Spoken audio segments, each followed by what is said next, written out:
Whenever we plan an add-on, we always want to take the player somewhere new, a new place with new stories and new experiences.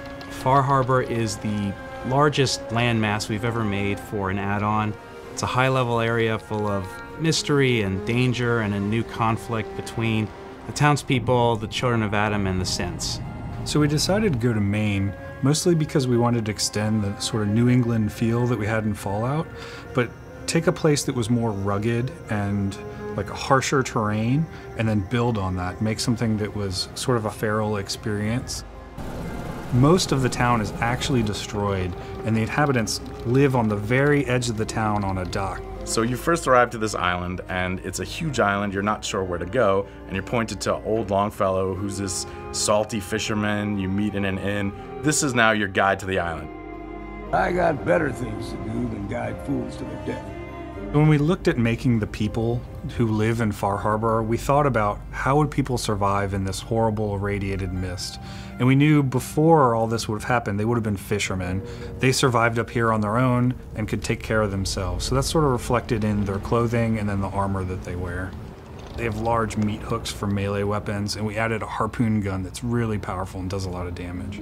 We added a new lever-action hunting rifle. It's very powerful and has a really cool rate of fire.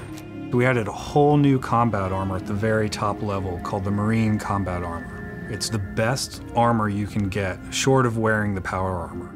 So we focused on looking at some of the natural creatures and what would become of them as they evolve in this wilderness.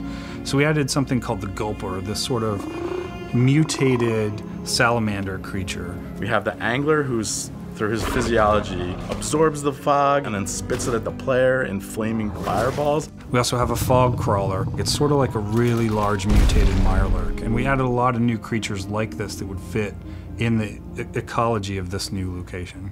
One of the big things we wanted to explore with Synths in Far Harbor is this idea of what does it mean if I think I've replaced someone? I could be a human being, I could be a synth.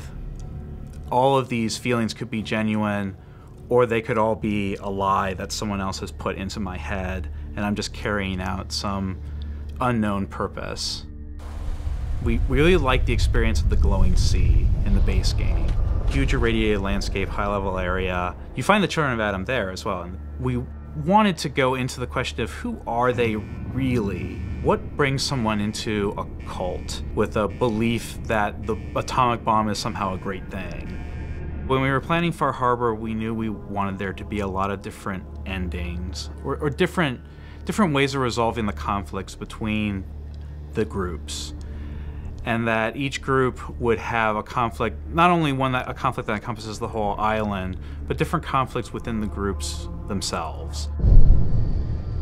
We hope you enjoy Far Harbor, and we can't wait to see what you discover and what choices you'll make.